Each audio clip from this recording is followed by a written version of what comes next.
1998 sa isang bayan sa Iloilo. 34 anyos na ako ng mga panahon na to. Buntis nito ang asawa kong si Milay na nasa edad 28 anyos. Nung una, nasa bahay kami ng mga magulang ko nakatira. Pero kalaunan, bumukod na rin kami. Iba pa rin kasi may sarili kayong kaldero at bahay na mag-asawa. 4 na buwan na ang tiyan nito ni Milay nang magpatayo kami ng barong-barong sa tabi ng kalsada. Doon lang din yung banda sa may bahay ng mga magulang ko. Mahirap ang buhay namin ito, lalo na't pag-extra lang sa construction ng trabaho ko. Sa mga panahong to, hindi ko rin alam kung paano ako makakaipon. Tapos buntis pa yung asawa ko. Hanggang isang araw, tanghaling tapat nito, katatapos lang namin mananghalian ni Milay. Kaya napagpasyahan kong lumabas para magpahangin at magpababa na rin sana ng kinain ko. Pero si Aling Solidad kagad ang bumungad sa akin sa labas ng bahay. Hawak niyang isang basket na puno ng mga prutas. "Oh, Aling Solidad, ikaw pala. Ano po ang atin?" Ang isang basket na puno ng prutas na dala niya ay para raw sa asawa ko. Natuwa ako pero agad ko siyang tinanong kung para saan to. Dahil hindi ko alam kung bakit niya binibigyan si Milay ng ganito. Samantalang hindi naman kami ganun kakilala ni Aling Solidad. Kilala sila sa lugar namin na isa sa pinakamayamang pamilya. May mga lupaing malalawak na pinapasakan nila sa mga taga sa amin. Bago umalis si Aling Solidad, ang sabi niya sa akin, alagaan ko daw yung baby namin. Nagulat ako nang sinabi niya to dahil paano niya nalamang buntis si Milay. Samantalang hindi naman ganun lumalabas ang asawa ko. Medyo malayo ang bahay nila sa amin. Saka hindi naman siya malapit sa mga mahirap na tulad namin. Kaya ganun na lang ang pagtataka ko. Bakit bigla siyang may paprutas na nalalaman? Nung inabot ko to sa asawa ko, ang sabi nun sa akin, "Hayaan mo na, Roy. Baka tatakbong mayor sa susunod na eleksyon. Magpasalamat na lang tayo kaysa mag-isip ka ng masama dyan." Isang umaga, habang nagkakape ako sa labas ng bahay, nagpapatuka ako nito ng mga alaga kong manok.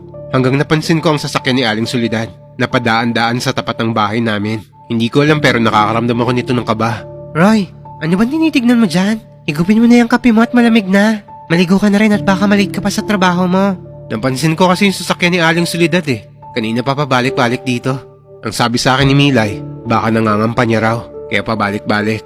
Pero ang sagot ko naman sa kanya, masyado pang maaga para mangampa niya. Hayaan ko na lang daw kung anong gusto nilang trip, basta walang ginagawang masama yon. Hindi ko na nga lang pinansin at sinunod ko na lang ang asawa ko. Pagkatapos kong maligo, kumain na rin ako at saka pumasok sa trabaho. "Ilak mo na maigi ang bahay, mahal ha. Kung sakaling hindi ka komportable mag-isa at may hindi ka magandang nararamdaman sa kinikilos sa matandang Solidad na yon, tumakbo ka agad sa bahay nila nanay ha." Tumawa lang nito si Milay sa akin kasi ang OA raw ng reaksyon ko. Sobrang ganda naman daw ni Aling Solidad para katakutan niya. Sa totoo lang, kahit may edad na si Aling Solidad, maganda pa rin siya. Tinatanong pa nga ako ni Milay kung seryoso ba daw talaga ako sa mga sinasabi ko. Sa totoo lang, hindi ko rin alam kung bakit nasasabi ko yun sa asawa ko. Pero hindi ko rin masisi yung sarili ko dahil hindi talaga maganda ang pakiramdam ko sa matandang yon. Umalis na rin naman kaagad ako nito nang hindi ko na nakikita yung sasakyan ni Aling Solidad sa bahay. Nung nasa trabaho na ako, hindi ako mapakali. Hindi ko mapigilang mag-alala sa asawa ko sa bahay namin. Hindi ko alam kung bakit Kaya nagpaalam ako sa foreman ko na mag-half day na lang muna ako. Nagdahilan na lang ako na masama yung pakiramdam ko. Mabuti at pumayag naman agad siya.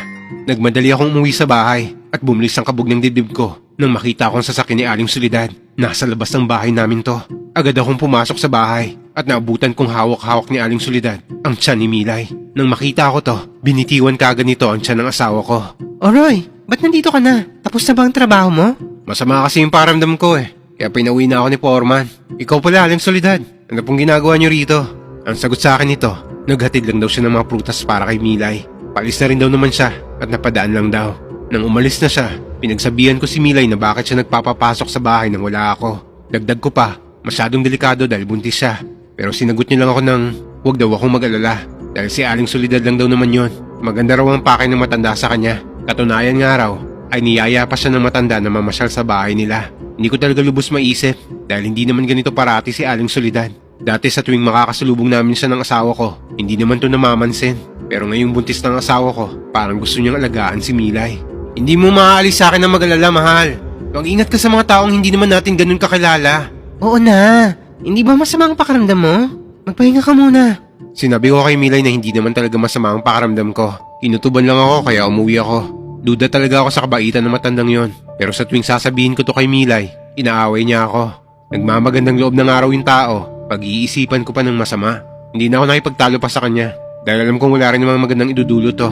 At isa pa, buntis siya. Makakasama sa kanya ang ganito. Dumaan ang ilang araw, ganun pa rin ang sistema. Palagi kong nababalitaan sa mga kapitbahay namin ang madalas na pagdalaw ni Aling Solidad sa asawa ko. Minsan naaabutan ko sila ni Milay na nag-uusap sa sala. Pero yung mata ni Aling Soledad umiikot sa bawat sulok ng bahay namin. Sa tuwing makikita niya naman akong dumarating, mabilis naman tong nagpapaalam. Kaya hindi ko siya nakakausap ng masinsin.